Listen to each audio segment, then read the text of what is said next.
Welcome to Synced on Air. I'm your host, Angelique Robb, and today I have a special guest with me, Justin White from K&D Landscaping. Welcome, Justin.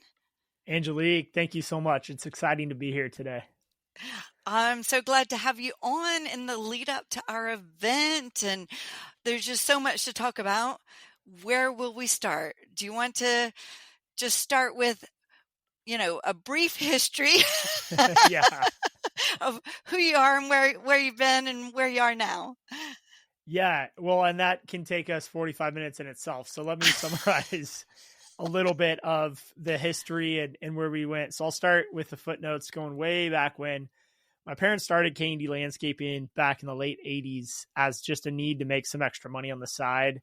Like many small landscape businesses, it became a big part of their life. And eventually my dad quit his job, and shortly thereafter, my mom quit her job to go full time into landscaping and build this business that we know as today, K&D. So in the mid 2000s, they're doing about $1 million a year in revenue. We're mostly a we'll take it if you need it done kind of company. Like we didn't really have a niche. We were just doing lawn care. We were doing maintenance. We were doing installation, both commercial and residential. And it was just based on the relationships in the community. I got involved right around the time I was 17 years old at a really like more of a full-time basis. And then I kind of fell in and out of love with the business during my teenage years. And in my early 20s, I kind of got back involved really heavily, right around 21, 22 years old, and started to work more as a project manager estimator. So I did a lot of work in the field. Of course, when I was 13, 14, 15, I'm helping out over the summer. Yeah, exactly. But mid 20s, this is in the early 2010s, like 2010, 2011. And I started to really enjoy the business, enjoy the day in and day out, the challenge of creating an estimate and then trying to win that bid and then go do the bid to make some money. And as we started tracking the numbers, we got really scientific about it. At least I did. That was kind of my background is math. I really enjoyed math. So 2015 is when everything changed. I was a pivot. And 2015 was a year that my parents decided that they wanted to transfer the business to the second generation. And it wasn't this nice, smooth transition by any means. I kind of say it like it is in hindsight, but there was a lot of bumpy roads, a lot of tough conversations. It was mostly myself wanting to take over as the CEO. And I saw this next generation vision I had to take the company and really scale the size of what we were doing, get focused on strategy, get focused on our ideal client profile, get focused on our culture, our core values, and our mission. And that's what we did. We created core values, we created a vision, and we created our purpose that we still live today to raise the bar in the landscape industry. So we're doing about $1 million, $1.5 million in revenue at this point in 2015. And I create this vision to grow to 30 million by 2030, which was they were crazy behind at the time. Yeah. I was very naive and full of confidence and thought, hey, this is going to be easy. And it definitely has not been easy, but we've scaled. So today I'll just fast forward, and there's been a lot that happened in the last 9 years, but today, 2024, we're going to wrap up the year at 20 million in revenue and a very clear focus and vision of where we're headed as a company. We have 3 distinct departments, which is commercial construction, commercial maintenance, and residential design build. Those are our 3 income sectors. They're split about 30% each, and then maintenance makes up the remaining. We've got about 130 to 150 full-time employees. It'll go down a little bit, probably close to 125 this winter. And we're going to be cranking out sales and growth and everything over the winter. And 25 looks like another really exciting growth year for us. So that's the history in a nutshell. That's where we're at. Congratulations. That is amazing. I mean, I think, it sounds like when you're at $1.5 million, you were at $1.5 million and said, grow into 30 million. That's huge, but you're doing it. So kudos. Yeah.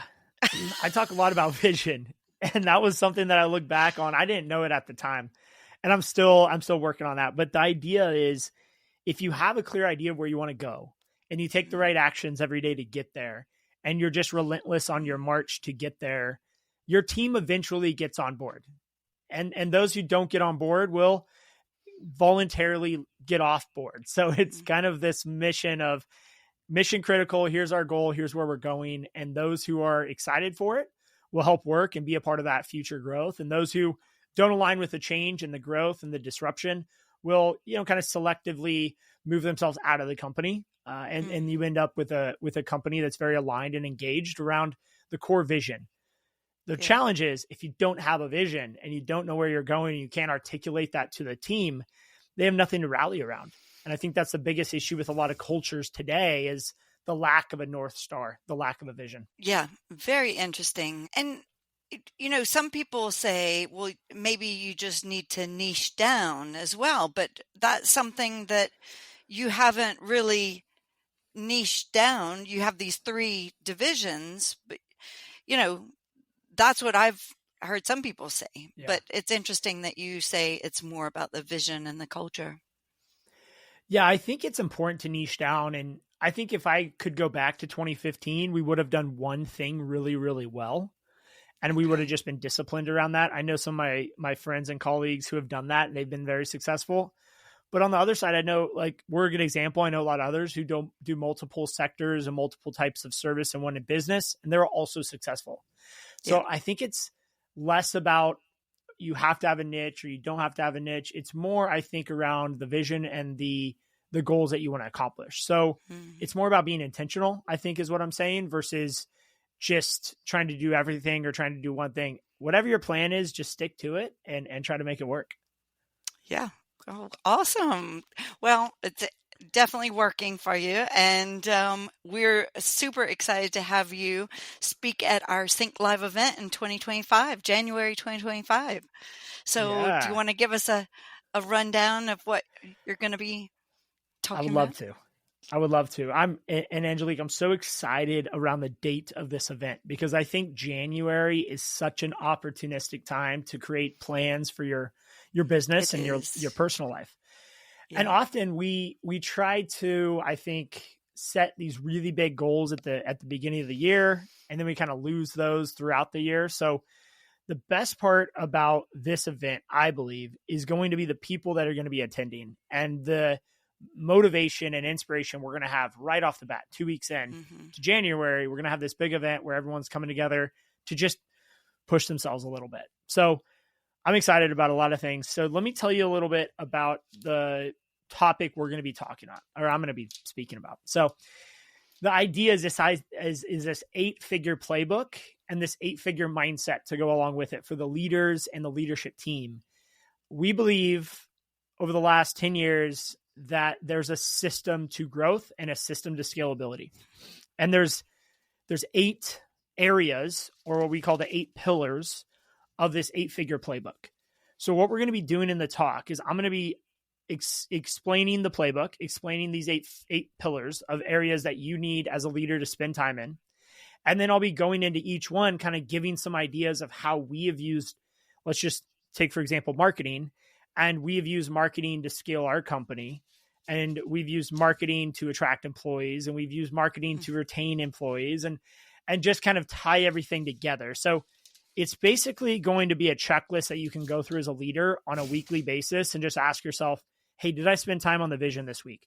Did I tell someone about the vision of where we're going? Did I spend time on culture, sales, marketing, et cetera, et cetera? So I have these 8 areas that we're going to dive into. And we're going to hit each one of them on kind of a highlight reel, if you will. And towards the end, we're going to be going a little bit deeper on vision. Because it's January, we've got this opportunity to really set the goals and the North Star for the year. So through this talk, my talk's going to be also a bit of a workshop where I'm going to actually ask people to set some of their goals for 2025. And specifically, we're going to be focusing more on personal goals. Because when you can make momentum on your personal life, it's amazing what happens in your professional life. Whether you're a key executive or a leader or an owner, when you start hitting those boxes in your personal life, it just brings you this new level of energy that you can take to your company, and you can make massive action and achieve massive results from it. And so these 8 pillars, this is what you used to build K&D. Exactly. And to scale. Yeah. So what's funny about this is it's not necessarily I knew about these 8 pillars very early on. These are things that I have discovered over my 9-10 years as CEO that I Okay. realize are really, really important to focus on. Hmm. And I'll be honest, a year ago there was 7 pillars, so I've added Okay. an 8th one this year because I found this other thing that like you have to do no matter what. And those are things that I'm going to be sharing with the audience of these discoveries that I am making constantly. So Yeah. if you guys have heard me talk in the past, this talk is going to be completely different. Like most of my talks are different, but this one's very different because I've reimagined this idea of an Hmm. 8-figure mindset. And you can adopt this mindset whether you have 1 employee or 1,000 employees. It will work for you. Love that. And yeah, I mean, really such a great time of year to focus on your company, focus on yourself, and do a weekly assessment. And you do this every week throughout the year. Um, Set some impressive goals and build toward it each week. Hmm. Exactly. And there's a cadence with everything. There's a rhythm with everything. And you can take this back to nature and see a lot of similarities to music and nature and business actually, which is really interesting.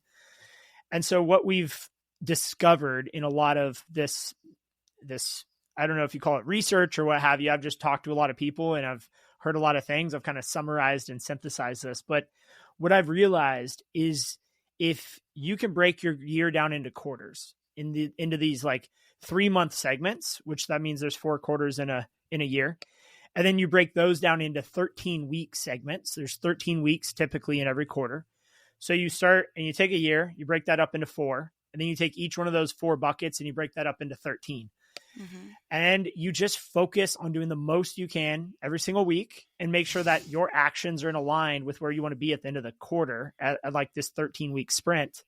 And then you reassess, reevaluate, and set new targets for the next quarter. And this whole system is what we have used to achieve kind of like unrealistic growth goals. Most people are like, you can't grow 30% year over year over year over year. Well, if you just break those years down into quarters and you just try to grow like 8% a year or 8% every 3 months, then Hmm. it's a little easier. You kind of break it down into bite-sized pieces. So Yeah. you're actually growing less than 1% a week. But if you can just do like 1% Yeah. improvement every week, right? Like then you're going to be that much further ahead by the end of the year. It's like baby steps. Yeah. Taking Yeah. little baby steps. And wow, gosh, yeah. And 30% a year is a fantastic amount of growth. So yeah, but it makes it Oh sound yeah. so much more manageable, breaking it down to the week. Wow. Yeah. So I like this analogy. This is one I came up with. It's like if you didn't brush your teeth for a couple days, no one would probably say anything. But like after a week, people are going to start avoiding you. And after 2 or 3 weeks, no one's going to be inviting you over for dinner anymore or out to lunch. Like, Well, so that analogy came out of nowhere, but for me, yeah. like what? Brushing your teeth. And so follow me on this, right? So we should brush Okay. our teeth 2 minutes in the morning, 2 minutes at night. So it's 4 minutes a day. But if you only brush your teeth once a week, but you brush them for like 2 hours, you would think like I should be good for the next 7 days. But obviously we know that's not true. It's not. Please don't try this at home. Yes. Please don't do this experiment. I did it for you. It doesn't end well. Oh no. Yeah. So But it's so just, true. yeah, Yeah. every day. And it should be part of a mindset can't just be in one person's mind, and you can't just reassess once a year. And I like how you said, you know, you'll move at this pace, ad libbing. You're growing and scaling, and the people that don't fit with that, it doesn't feel comfortable to them, it won't work out for both of you. And I really believe that, like, it's not just about a company interviewing an employee. It's also an employee interviewing a company. And it has to go both ways for it to work. And if you're changing things, that might not go well for some people, and you just have Yeah. to find your people, find your tribe. Find your tribe and like make progress. I think one thing I've noticed you guys are really good at over at Synced is you guys are always making progress. Like every day, every time I see you guys, you're like something's going on over there on a daily basis. So let me ask you a question. I'm gonna flip it. Like, What? where do you get your energy? I mean, you are always energetic no What? matter the time of day I see you. I swear. No, no, And you're no. always This is moving. me interviewing you. No, no, I'll answer. Well, it's funny. I guess I just, this is like my third kind of iteration on a career. And, I was an engineer and I really loved it until it didn't give me enough. And then, my landscape business, and I do miss that. So who Right. knows? I might start that up again over on this side of the pond. But No.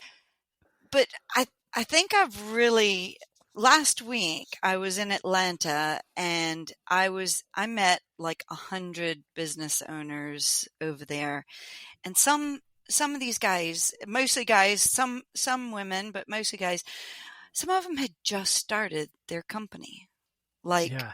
2 months ago. This is like a really rough year. 2024 has not been the Yeah. easiest of years. Mm-mm. And I was just like, I can help you. I can, you have to come to our event. I need to introduce you to so many cool people. Like, you know, the power of community is so important. Like, I guess I started my business back in Scotland and I knew nobody in the industry, in the landscape industry. I didn't know what I was doing. I had never run a business before, but then I was too busy to look around. You know, Right. it's really, it's one of those things. If I could have told myself, my younger self, you know, make friends in the industry that you're in and talk to people and reach out, and no matter how uncomfortable it is, you will grow so quickly and so strong, you know? Yeah. And so I get really excited when I meet, people coming into the industry and like, oh, you know, what do you want to know? I know somebody to point you in that direction, like Yeah. where are you going? What are you doing? And I think it's a very exciting time in our industry for professionalism, to increase the professionalism, to increase the quality of landscape businesses. COVID has kind of proven to everyone that our industry is here to stay, and it's only going to get stronger. I feel like we need to shout to the world how big an impact we can make on the Yeah. environment, on people's lives, their health, on Yeah. collecting stormwater and filtering it for drinking water, and just all the problems like that can be seen as problems like today. We have a part in that. And I mean, how Absolutely. exciting is that to be, where our industry seems to be getting a lot more attention. And I just I want to help there be less businesses shut down because they didn't know what they were doing, or they didn't have somebody to Yeah. talk to, and or growing pains that we all know that we've had. I mean, just like you were talking about your parents and how they started as a side hustle, and this is a story that we all have experienced in some Yeah. form or another. We're so much stronger helping each other, and being a community, and then telling the rest of the country like how important we are to, yeah, to To the living, world. everything that's living outside and stuff that isn't living. Yeah. I know. We do it Hardscaping. all. Yeah. No, we do have one of the hardest jobs on the job site. I It's know. like taking care of, let's say a pool is tough. I think pool maintenance is one of the more difficult businesses. And then you have like janitorial, which is pretty seamless. Like as long as you do the same thing every week for janitorial, it should be okay. But then you go into pool and it gets a little harder because you have like the chemicals in the water and you have other things that are influencing that. Then you go to landscaping, we have weather, we have water, we have soil conditioning, we have fertilizer, we have external forces like deer and rodents and gophers and pedestrians. Maybe they're the worst. Yeah, pedestrians, especially in commercial places. But our team understands how to fix electrical issues of a low voltage lighting system, how to deal with the hydraulics of an irrigation system, and the horticultural aspects of a 100-year-old oak tree. Like that type of person is so valuable.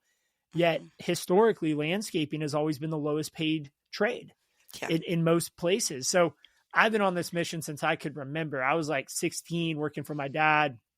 I was talking to some guys on the job site who were saying how much they make as welder, metal fabricators. And they have a crazy hard job, but they're making $120, $130 an hour. And I'm like $9 an hour on prevailing wage. Like, what? Why are you guys 10 times more valuable than us? And I just took that, and they acted like it too. So I was like, you know what? I'm going to take that. I'm going to have a chip on my shoulder, and I'm going to work to get our team and our employees and our industry's wages up. And that was like kind of the core of this purpose we created to raise the bar, which is to advocate for what we do. And like you said, we do so much, yet if we don't, and this is a mentor of mine, Derek Durdevon, this is a quote from him. If we don't use our horn as a enunciation, or gosh, I'm messing up the quote now. If we don't use our microphone as a tool to tell people what we're doing, then no one's going to ever know what we're doing. Derek, sorry, I totally botched that quote, but I think you got it in the end. I think you got it, but it's true. And there's no easy path to do that. And there isn't. I also feel like, tying together, for a long time, it was like landscape architects don't talk to landscape contractors and contractors don't talk to maintenance and all that stuff. And I think that, that's moving in the right direction. But again, if we're all at different purposes and different objectives, our message can't be succinct and we can't have that strength in our industry. We're like, I did this presentation to an ASLA chapter, and I looked up the government codes for every industry. Right. I looked up every industry that we have people in, that you could classify your company in. And it was like 11 different industries. So we're like a subset of lots of different industries. So if we don't bring ourselves together, nobody else is going to, it's up to us. It is. And we're seeing more and more larger companies starting to put additional services into the bucket of landscaping.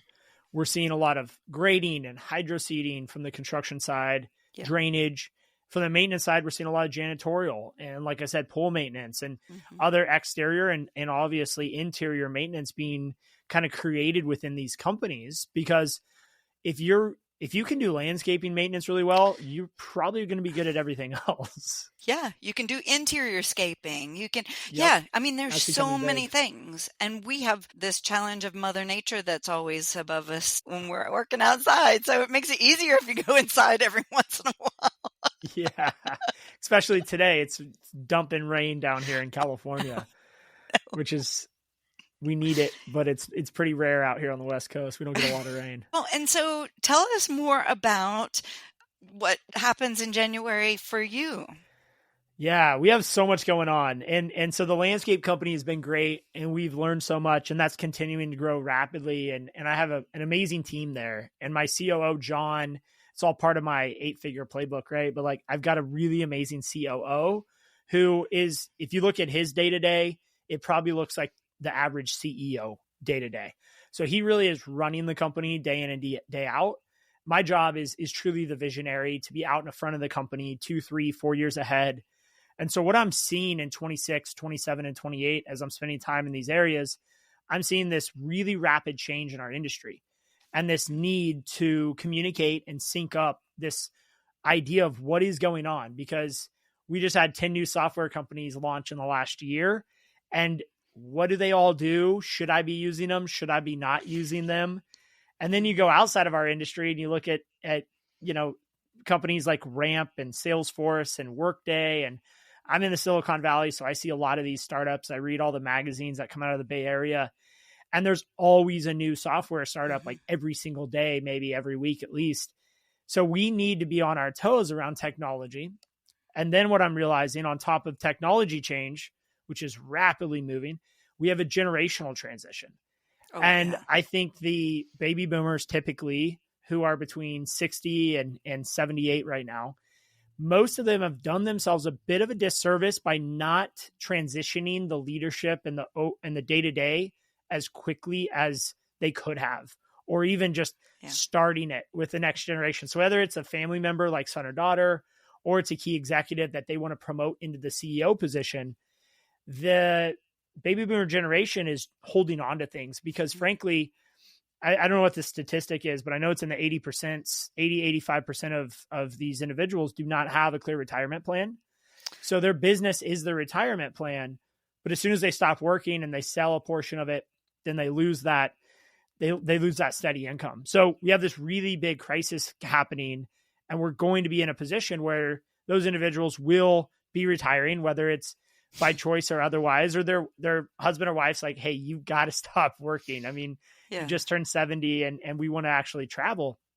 So this new second generation is coming about. And those, another thing, I know a lot of 20-year-olds who have said, you know what, I don't want to wait to work for this company for 20 years to maybe get a shot at being the owner or running it. I'm just going to start my own company. And Angelique, you kind of mentioned that a minute ago, that there's a lot of people starting companies because, frankly, with ChatGPT and AI and all this technology, it's not that hard to get a company up and going. And there's a lot of funding and capital opportunities. So we have this massive startup of new companies. We have generational transitions. We have more technology being introduced than ever before. We have battery powers coming in and taking out gas equipment like we've done. We've done a full conversion to battery.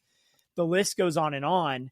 So these once a year or once a quarter trade shows are great. And I'm excited for the one in January that you're putting on, but they're just not enough, and they're not frequent enough to keep up with what needs to be done. So what we created at the JW Group, which is a consulting business I started 2 years ago, is this community. And the community, it's, I can sum it up in the three pillars, the ethos, as we say. It's traditional principles, new ideas, and massive action. So that sums it up. That is the disruptors, which is what we're calling the community at a T. It's people who want to change. They want to create massive action. They really respect the principles that this industry was created and built on, and they want to continue to respect and live those principles, but they want to add some new ideas to it. They want to mix it up a little bit. They want to bring some new tech in. They want to do things differently. And they have a desire. Most disruptors that are coming into the group that are on the wait list and joining us in January 1st, they have a desire for massive action and a desire to grow more rapidly than your average company. I'm really excited for it. So that's kind of like the build up and what we're doing. And yeah, it's cool. Yeah. January 1st launch. Fantastic. Yeah. So we'll be live. We got some great speakers coming in, and this whole idea is going to be very similar to a podcast. Think of that on a weekly basis, but you're going to have an opportunity to ask questions, and these interviews will be done live. So it'll be myself or one of my team members interviewing these really amazing speakers who will be talking on a topic of what have you, right? A relevant topic: marketing, sales, culture, vision, tech, finance. And then as an attendee of the Zoom room, you'll be able to raise your hand and ask specific questions that relates to your business and get takeaways to take home that day, that night, that you can put into play tomorrow. So you're not waiting for this once a quarter push of assessment motivation. You're getting it every day. And that's really the mindset behind this online virtual community we're building. Oh, that's awesome. And so is it, I mean, how many people do you envision this this being? Is it a big group, small group, somewhere in between? I don't know what. So the power is that it is going to be a large group, and Okay. the power is in the size. And I've talked to a lot of people who are excited, but they kind of caution, go, well, peer groups have to be 12 to 15 companies and you have to meet every 3 months in person, or at least. I'm like, I respect the principle behind that, but we're going to change it and we're going to try something different. And for those who are looking for a change and something that's not currently being offered, we're going to be that offering. And so that's kind of all part of this disruptor mindset is, let's, in the face of maybe some of these proven principles, let's try to change that a little bit. And hey, if we get 5 people and everyone says it sucks, then we'll have to go back to the drawing board. But I think we're going to have a lot of people who are looking for something a little different than what's currently being offered. We have room right now. We've built it to hold at least 1,000 members. Okay. And we've kind of architected it for that massive size. Now we're hoping to get between 50 and 100 members in the first 3 months, but we're built out. And I've seen too many companies or like launches like this not plan for a bigger growth than they expected, and they shut down or they have to cap it. We don't want to cap it until we get to 1,000. So if we can get to 1,000, then we for sure will reassess. But we've built out a really, really strong fundamental community, and we're ready to accept members into it January 1st. Well, and it fits, with what you were saying about, you said weekly calls. Is that right? Yeah, we're going to have what we're calling weekly go lives. So the weekly lives will be every week, depending on the time of day, depending on the time of week. We'll be making some changes based on events like SYNKD, because we want as many of our members at SYNKD. So maybe that week we'll change it around a little bit, but that's the idea. Yeah. Awesome. Well, but it fits with what you said about making weekly, your weekly commitment to, running your business differently and making those incremental changes, so you're actually helping people do that by having the weekly calls. Yeah, we're hoping that this becomes a part of your weekly routine, maybe even part of your daily routine. Mm-hmm. But what I've seen being part of peer groups, I'm in 2 peer groups, and what I've seen is there's this, it's like anywhere from a couple days to a week of motivation after a peer group where you're like, oh, I'm going to do all these things. And then you get into your business and you get your head into it and you get distracted. And all of a sudden you kind of like look up because it's like your next peer group meeting's next week. And you go, oh, they're going to ask me about that stuff. And I haven't done any of it. So then you like rush to do a bunch of stuff and you get a bunch done in that last week. And you go to your peer group, you're like, I completed this and this. But in reality, you only did 2 weeks of work and you left out, maybe in a quarterly session, you left out maybe 8 or 9 of those weeks that you could have been making progress. Yeah. So what I'm hoping is that we can actually, that 1 week when you're like, oh crap, I forgot to do all this stuff and my peer group's going to hold me accountable. And then you go and get all that done. Yeah. That's the massive action piece that we're going to leverage. And everyone listening knows exactly what I'm talking about. When you're under the gun and you didn't get your homework done, you can do some amazing things. My thought is, and my question to those listening, what if there's a way to create a weekly motivation and weekly inspiration where you can get that amount of work done every week? Imagine where your business will be in 104 weeks, right? 24 months. We have 104 weeks. Imagine where your business could be in 104 weeks if you made all that progress every week rather than once every 3 months. So that's like, you see where the momentum, it's the brushing your teeth every day. It's just, it's getting up. It's making progress every day. That is great. Oh, and I love the name Disruptors because I think that, it challenges what is easy. You can do what's just how you've done it every day, or you can make these pushes and just get on with it. Grow. That's it. Yeah. I'll tell you, and I'm sure you've went through this with some of your businesses, right? The naming of things takes so long, and you go with so many funny names. You look back on your whiteboard, you're like, what were we thinking? But it comes out and you're just like, that fits. And for us, the Disruptors is not only it's it's not only a magnet for people who we feel align with the mindset that has created K&D into what it is today, but it's also a magnet that works just like a opposite of the magnet that pushes people away who maybe don't like change or don't like disruption. And so we're kind of kindly uninviting those people with the name of like, hey, if you like the status quo and you're like, disruption, that sounds aggressive and that's not very nice. Like this isn't for you. Like if that's your first thought, then like we already did our job. So maybe that's part of my naivety at my age, but that's what we're doing. That's the focus. Love it. No, I do love it. And I think that, yes, we're just very excited to help you get the word out in Atlanta and hopefully have as many of your disruptors there. So yeah. Awesome. Well, so let's see, where can everybody sign up to be a disruptor? Where do you want them to go? Yeah. So if you guys go to our website, it's jwhitegroup.com. So jwhitegroup.com. You can also reach out to me on LinkedIn or Instagram, and I'll get back to you super quick on that. But if you go to that website, you'll see a big button that says join. Well, if you're listening to this prior to January 1st, you'll see a join the wait list, and you can join the wait list. Once January 1st happens, then it'll be join the club. So January 1st, it'll all be live. We'll be reaching out to everyone on the wait list to give them, we got some promotional stuff. So if you are on the wait list, there's some benefits to that. You're going to get some discounts on entry. And yeah, if you're listening to this and it's after January 1st, just go to the website and apply to become a disruptor today. Sorry, just clarifying. Is it only for landscape business owners? Is it, or is it open to other areas, other businesses, or?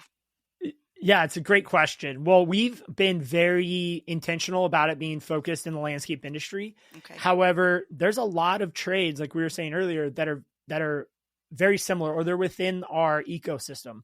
Yeah. So if you're a concrete contractor or a hardscape contractor or a fencing contractor, or even and this gets a little bit out, right? But even like a roofing contractor, we're focusing things on landscaping. But if you are building pools or fences, you are dealing with the same challenges that the landscapers are dealing with. Yeah. And so we're welcoming a bigger swath of people. If we realize there's a dozen roofers that join the group, like we might ask them if they want to start a different group that's just about roofing, because that talks very much different language than landscaping. So yes, our focus is landscaping, but if someone applies and they have the passion and the disruptor mindset, we don't want to exclude them, but we are most likely going to be screening some companies out that, just like if you have an auto detailing business, probably not going to be the best fit for what we're doing. Yeah. But we're focused on landscaping. Our big picture in a couple of years, we got some plans there that we've got some partners. We will be expanding to other trades, but right now it is landscape focus. Okay, great. Well, thanks for clarifying that. Yeah, of course. Great question. Well, thanks, Justin. Well, we look forward to seeing you in Atlanta, if not before. But yes, thanks for joining us today. And yeah, everyone look out for the disruptors. Yeah. Oh, it's absolutely my pleasure. Thanks for having me on. Have a great day, guys. You too.